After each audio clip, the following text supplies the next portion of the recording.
are Locked On MLB, your daily MLB podcast. Part of the Locked On Podcast Network, your team every day. Hello, baseball fans. Welcome to Locked On MLB, part of the Locked On Podcast Network, where it's your team every day. This is the daily podcast. We talk about all of Major League Baseball. I'm your host, Paul Francis Sullivan. As the graphic here on YouTube tells you, please call me Sully. This episode is being brought to you by Spotify Green Room. Download the Spotify app and check out one of our Locked On rooms. This podcast is being dropped wherever you get your podcasts, both in podcatchers, whether you want to use the Odyssey app, all the other places you get your podcasts, and here on YouTube, for those of you watching me. And apparently some people wonder what I look like. I didn't realize that was a great mystery. But I've had a couple of people say, like, oh, now I know what you look like, Sully. I've not been Charlie from Charlie's Angels. I've been pretty much an open book. This is what I look like. Yep. Say what you want. That's what it is. Hey, this show is being dropped on the 10th day of September, 2021. I'm going to be answering a comment from the Apple Podcast page. I'm going to be pointing out the fact that we have anarchy in the American League in a very wonderful way. We would also have anarchy in the National League if they did my divisional realignment. And also, we are going to have a Subway Series that is, quite frankly, going to be unlike any Subway Series we've had in the regular season, possibly ever, at least between the Yankees and the Mets.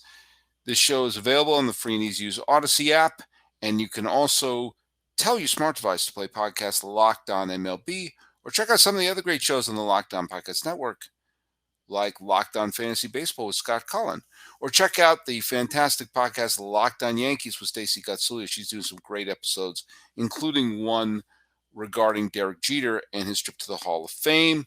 And you can follow us on Twitter and on Instagram with the handle Locked On MLB Pods. I'm your pal Sully. I'm at Sully Baseball on Twitter, Sully Baseball Podcast on Instagram. And I also want to point that out. I am going to talk about the Hall of Fame induction and everything like that.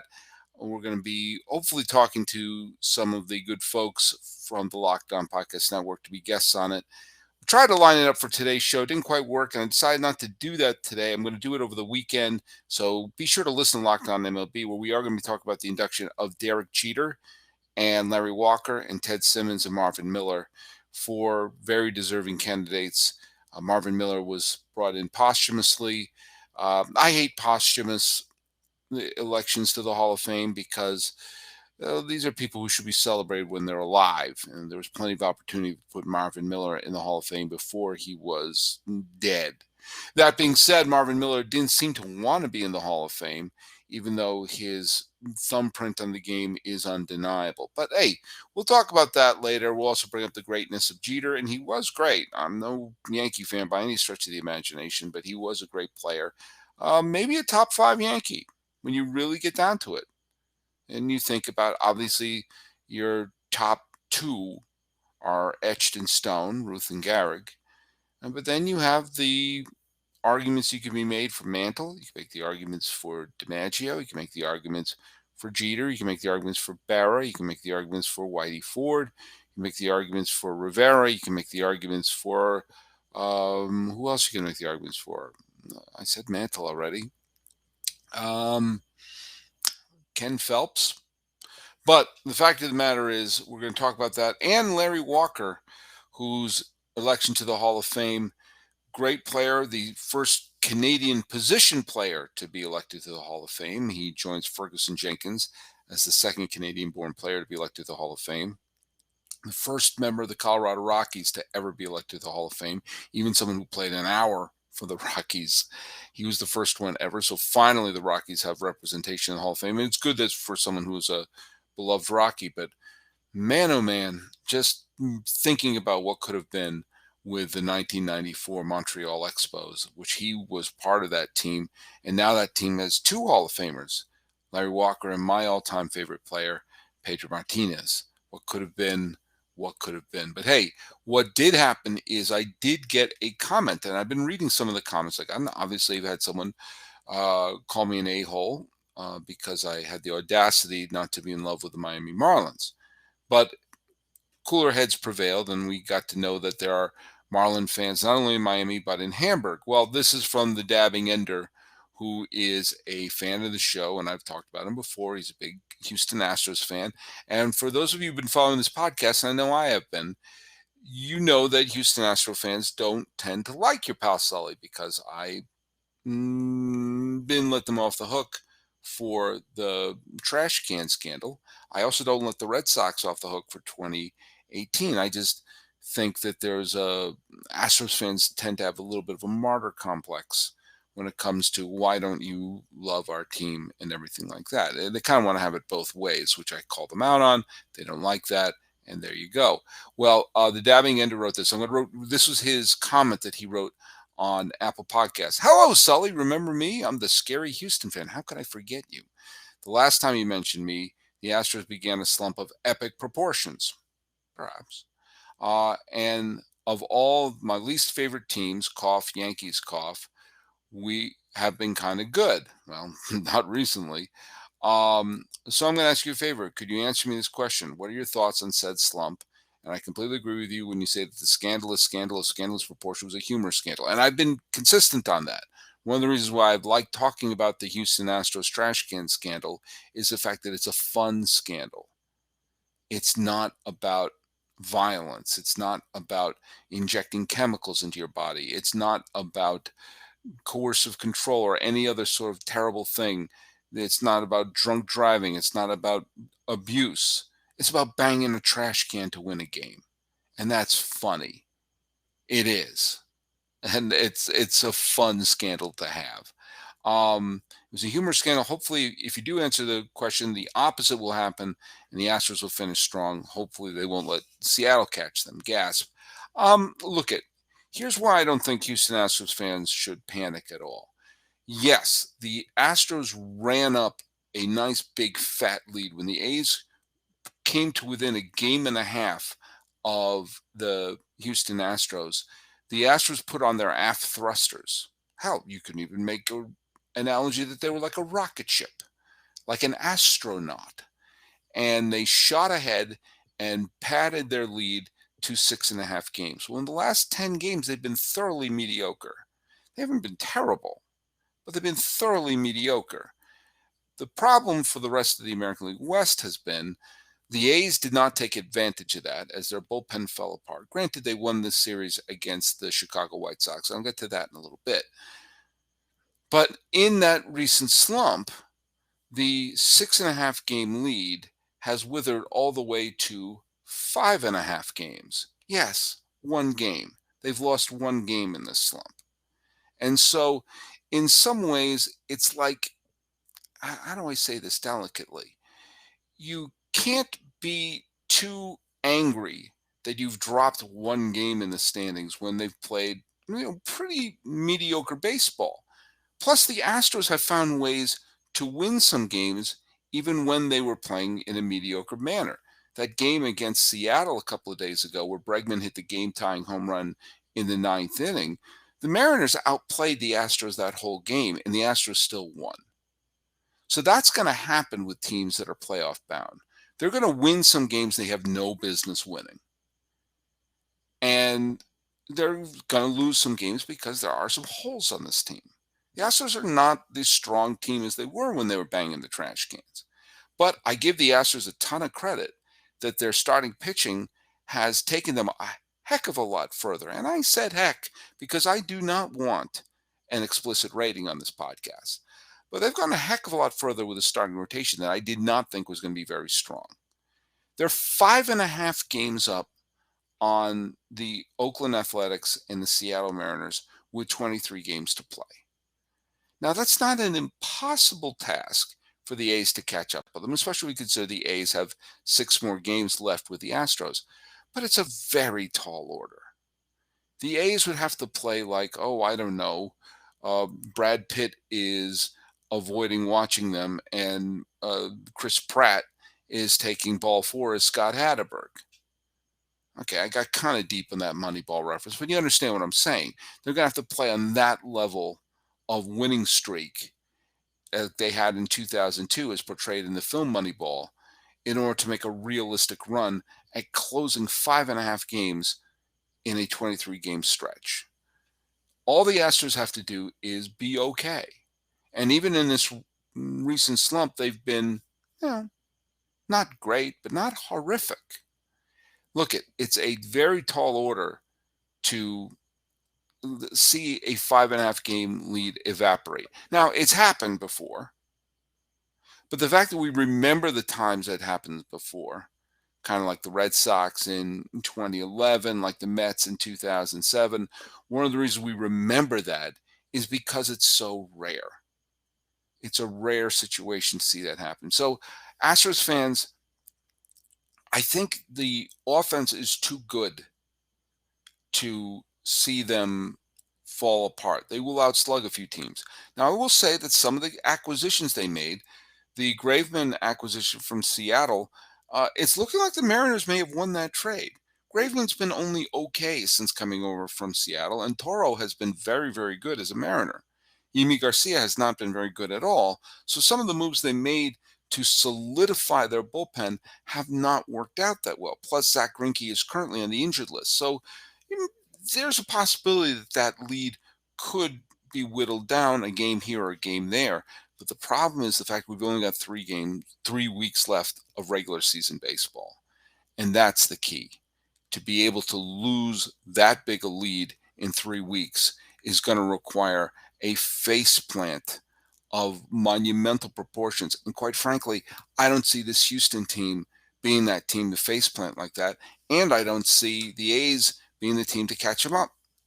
Did that sentence make sense? Maybe not. Same with Seattle. We're currently tied with the A's. And let's also give credit to someone else who doesn't get the credit he usually gets or deserves. He didn't get the credit he deserves. Easy for you to say. Dusty Baker.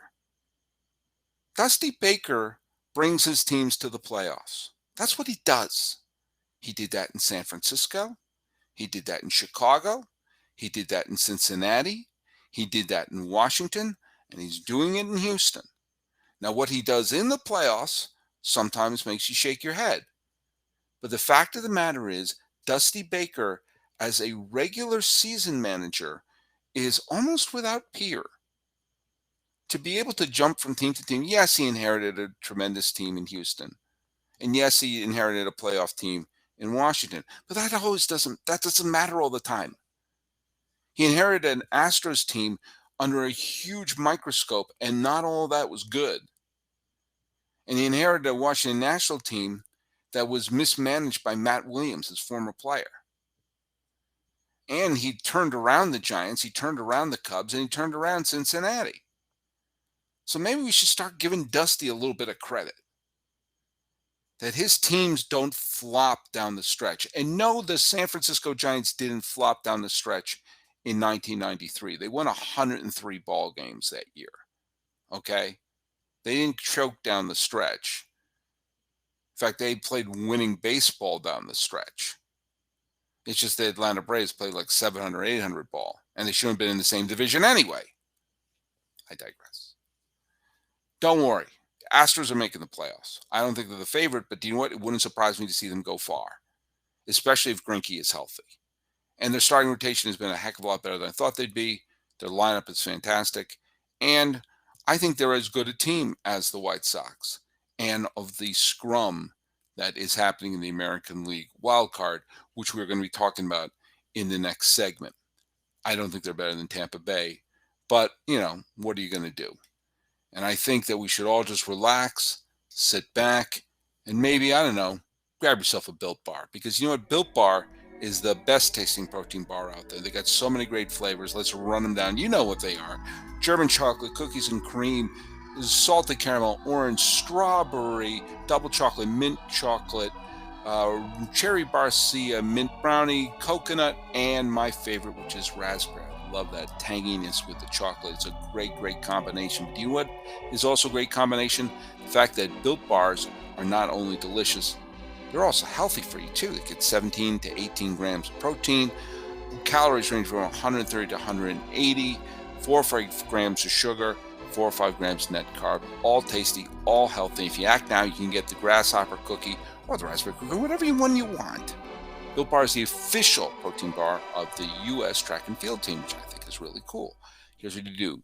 You go to built.com and use promo code LOCKED15. That's LOCKED15, and you can get 15% off your order at built.com. All right, now bear with me here. Slow. I'm going to take this read slow. Slow is great if you're on vacation, or if you're a sloth, or describing quick books. More like slow books, am I right? It sucks you in, it draws you down with manual process integration difficulties and glitchy delays that leave you scrambling for the numbers you need. Now is the time to make the switch to NetSuite by Oracle, the #1 financial system, because NetSuite gives you the visibility and control of your financials, inventory, HR, e-commerce, and more. It's everything you need to grow in one place. With NetSuite, you can automate your processes and close your books in no time, no matter how big your business grows. Failing to switch to NetSuite will leave you trying to make sense of your books while your competitors sprint ahead. 93% of surveyed businesses increased their visibility and control since switching to NetSuite. And I don't know what to say about that 7%. Right now, special financing is back. NetSuite is offering a one-of-a-kind financing program only for those ready to switch today. Head to netsuite.com/lockedon right now. Get special financing at netsuite.com/lockedon. netsuite.com/lockedon.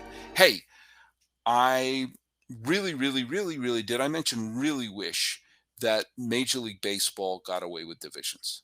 I really do, because we could have a potentially equitable system going on in the National League right now. Sorry, I just bumped my computer right there. But you could have seen, if we did what I want to do, which is you keep the same number of teams that make the postseason. You have the top 3 teams in the league, and then you have a playing game for the 4th and 5th one. So basically you're rewarding the 3 best teams in the league, and you have a 1-game playoff in there.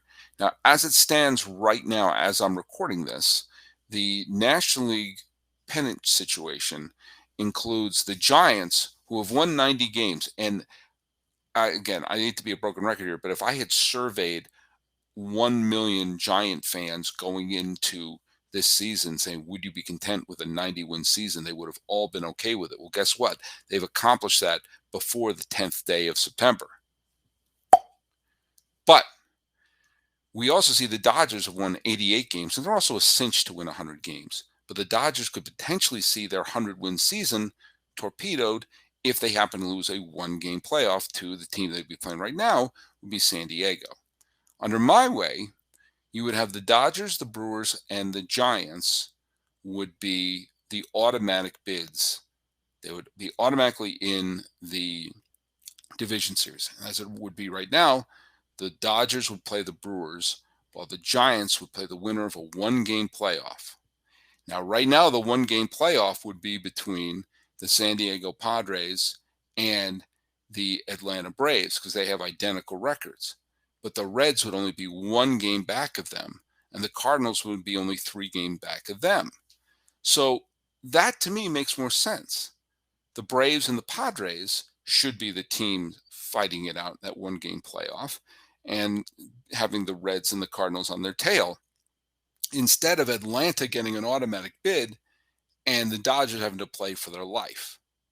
Now, yes, that makes a premium winning the division. I just don't see the advantage of that. I think baseball is better if they had matchups in the postseason of the best teams. And you know what? If no team from the East, Central, or West make it to the postseason, then so be it. That puts a premium on trying to put together a quality team.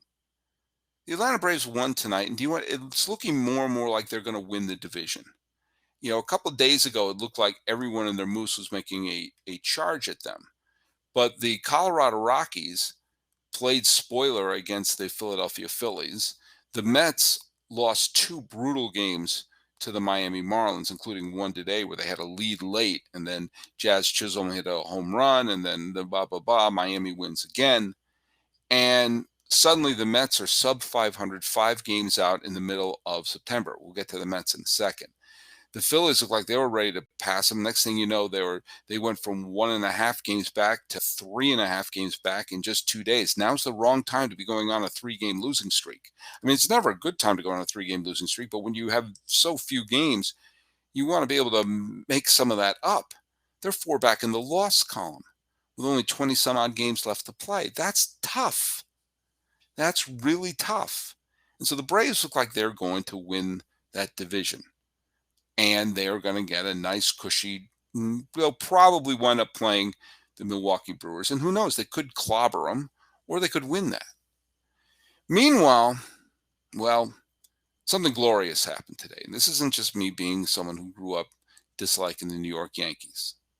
The Yankees lost again.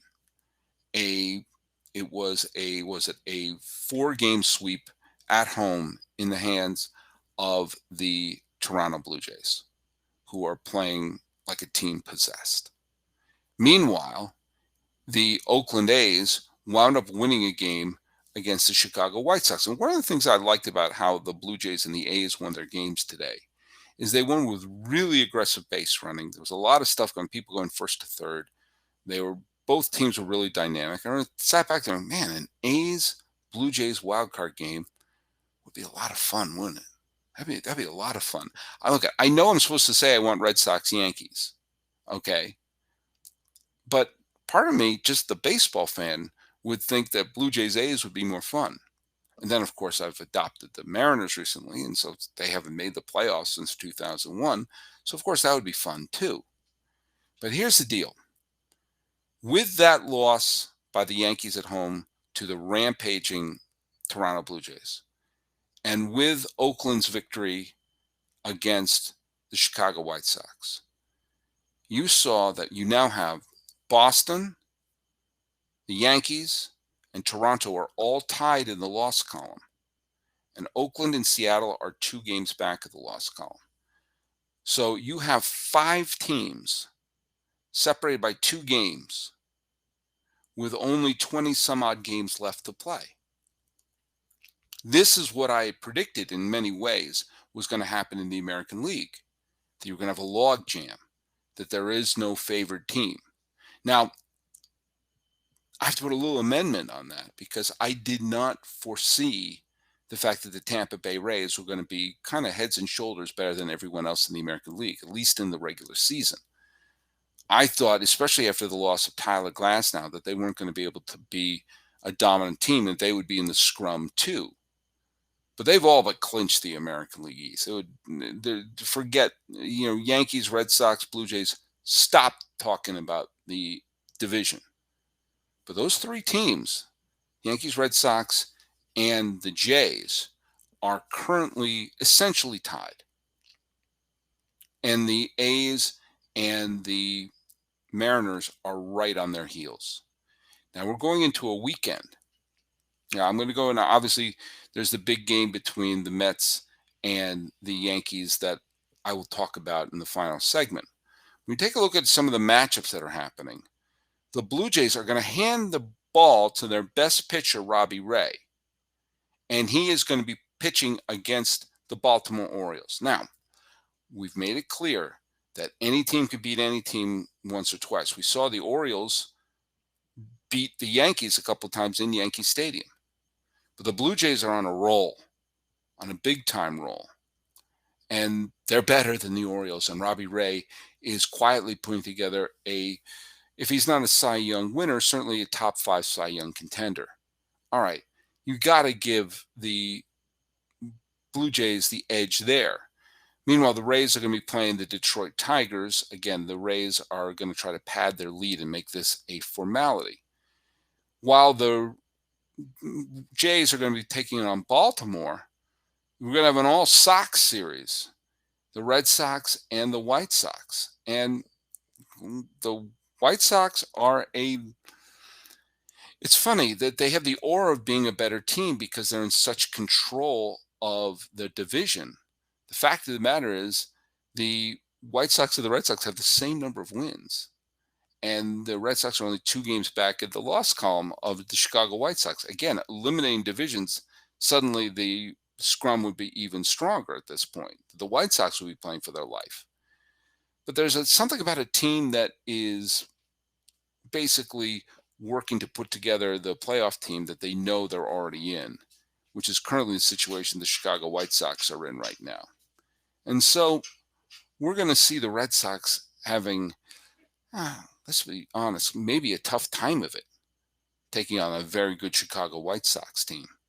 Meanwhile, the Seattle Mariners are going to be playing the Arizona Diamondbacks, and the Oakland A's are going to be playing the Texas Rangers. The point I'm making is the 3 teams that are in hot pursuit of the Red Sox and Yankees to take over the wild card spot are playing 3 of the worst teams in baseball: the Diamondbacks, the Rangers, and the Orioles. Now, again, any team can win, and I'm sure the Diamondbacks and the Rangers and the Orioles, who have all won upset series against teams recently, don't want to hear that they're pushovers, don't want to hear that they're going to be just clobbered. But they're playing against teams that suddenly are looking up and seeing that they are potentially playing for a playoff life, and along the way could leapfrog and upset the 2 behemoths, at least in terms of budget, being the Red Sox and the Yankees. There's a ton of motivation going on for the likes of the Seattle Mariners, the Toronto Blue Jays, and the Oakland A's to stick it to those other teams and to erase some of the recent slumps. Remember, the Blue Jays had a rough patch of it in August. The A's went on a patch where not one single lead was safe. And the Mariners have been up and down all season, and that can all be erased if they beat the teams they're supposed to beat and look up and see the Red Sox, who have been the epitome of up and down, and the completely unpredictable Yankees, who sometimes look like they're going to ease on to a World Series title and sometimes look like they can't get out of their own way. Either way, here we are. We're going to see a tremendous weekend of baseball, and we're going to see that there is no surefire bet of who is going to be playing in the American League playoffs. And if you're going to make any bets, go to Bet Online. It is the #1 spot for all pro and college football action this season. And you know it's that time of year again? Maybe not for me, because I'm always watching baseball. A lot of people's eyes are turning to football. And as the gridiron season is starting, you better go to Bet Online. Get all the updated odds, props, and contests, including online's biggest $500,000 mega contest and the world's largest $200,000 NFL Survivor contest, open now at Bet Online. Head to the website or use our mobile device to sign up today to receive our 100% welcome bonus. Bet Online is the fastest and easiest way to bet on all your favorite sports, from football, baseball, basketball, hockey, boxing, right to your favorite Vegas casino games. Don't wait. Take advantage of all the great offers available for the 2021 season. BetOnline is your online sportsbook expert. And hey, does this sound familiar? You've got one device that lets you catch the game live, another one that lets you stream all your favorite shows. You're watching sports highlights on your phone. You've got your neighbors log in for all the good stuff. Well, I want to tell you, there's a simple way to get all that entertainment you love without the hassle, and a great way to finally get your TV together. It's called Directv Stream, and it brings your live TV and on-demand favorites together like never before, so you can watch your favorite sports, movies, shows, documentaries, all in one place. That means no more juggling remotes and no more buying devices. You don't have to buy another device ever again. The best part, there's no annual contract. So get rid of the clutter and the confusion and get your TV together with Directv Stream. You can learn more at directv.com. That's directv.com. All right. Now, the Yankees lost a game to the Blue Jays today, one where Bo Bichette got a big home run to lead off the game, drove in another key run. Vladdy Jr. hit another home run, drove his 100th run. And it, it was just the end of a series where the Yankees bats are dead. If it wasn't for the Rizzo home run and the Gardner home run the day before, like they just didn't score any runs at any key time. They hit a couple of garbage time home runs in the ninth, but it was one of those where the pitcher was just chucking them down the middle of the plate. Here, I don't care if you hit a home run, we're up by 4, which is exactly what happened. They hit 2 home runs, and then the game was over. There you go, boom. So with this, the Yankees are now only half a game ahead of the Toronto Blue Jays. And a couple of weeks ago, it looked like the Yankees had secured the first wild card spot, and some were even wondering whether or not they could make a run at Tampa Bay. And now their very playoff existence is hanging by a precarious thread. And there's an interesting stat I want to bring up, starting with the Field of Dreams game, which of course ended on the dramatic walk-off home run in the corn. The Yankees' record has been 15-10, and that's good. In a 25-game stretch, they're 15-10. That is the same record in that same stretch as the Toronto Blue Jays. And at the same time, the Tampa Bay Rays have been 18-7. Now, the interesting thing, however, about the Yankees' 15-10 stretch since the Field of Dreams game is that includes the 13-game winning streak. The 13-game winning streak is folded into that because that winning streak began the day after the Field of Dreams, or the game after, because there was actually an off day the next day. They played the Field of Dreams game on a Thursday. They had Friday off, and then they won the dramatic extra inning game in Chicago, and they won the 2 games in Chicago. And they won 13 in a row, and suddenly everything was clicking. And so keep in mind what that means. In a 25-game stretch, they won 13 games in a row at one point, and now they have gone, say it with me, 2-10. They've almost negated the winning streak. The Rays have outplayed them in the stretch that included a 13-game winning streak, and the Jays are dead even with them. And suddenly, as I said before, the Yankees have gone from thinking about maybe winning a division title to playing for their very baseball lives. Now let's take a quick look at the New York Metropolitans, who have fallen to a sub 500 team at this point. And the interesting thing about the Mets is, as recently as August 6th, on August 6th, a little more than a month ago, the Mets were in first place. In a little over a month, they have gone from first place to, are they even going to have a winning season?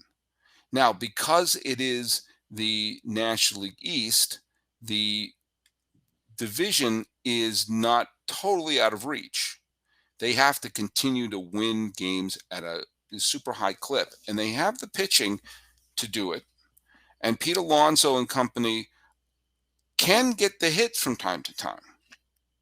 The Yankees have very good starting pitching. I'm stunned by how good their starting pitching has been. Although losing Garrett Cole, even for a single start, could be precarious. Let's say they lose one start. Well, there's only 20 some odd games left.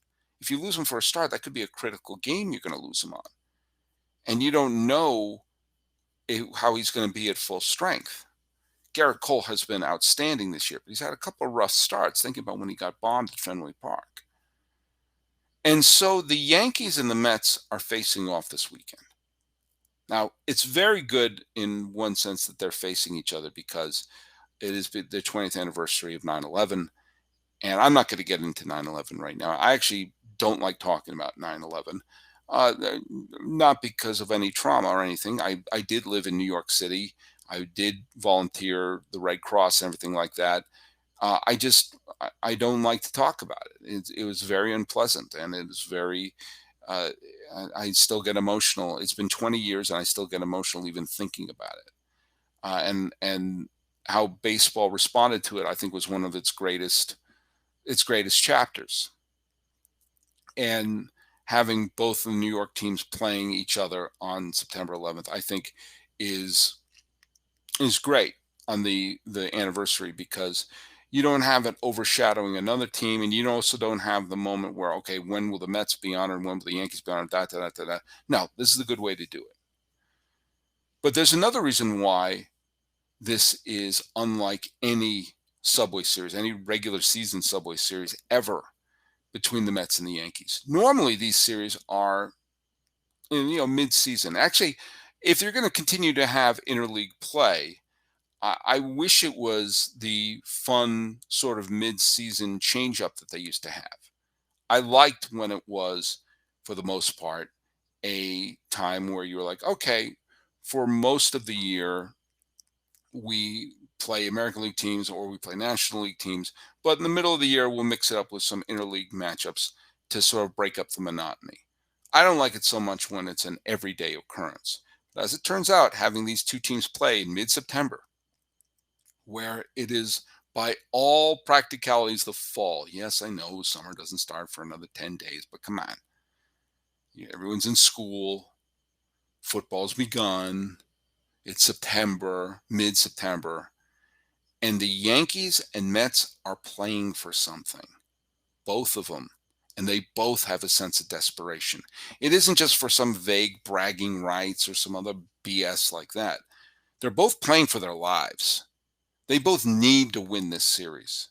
They both need to win every game. Both teams should be thinking, we got to sweep this. The Mets have to sweep it if they want to stay alive. And it would behoove the Yankees, especially as I just pointed out in the last segment, that the A's, Blue Jays, and Mariners are playing tomato cans. And the Mets are not tomato cans. Even if they have a losing record, they're a talented team. There's talent on that squad. They're in first place just a month and a week ago. And we've never seen a regular season matchup between the Yankees and the Mets where there's so much on the line for both teams and so little time after it. Yankee-Mets series can sometimes be manufactured drama.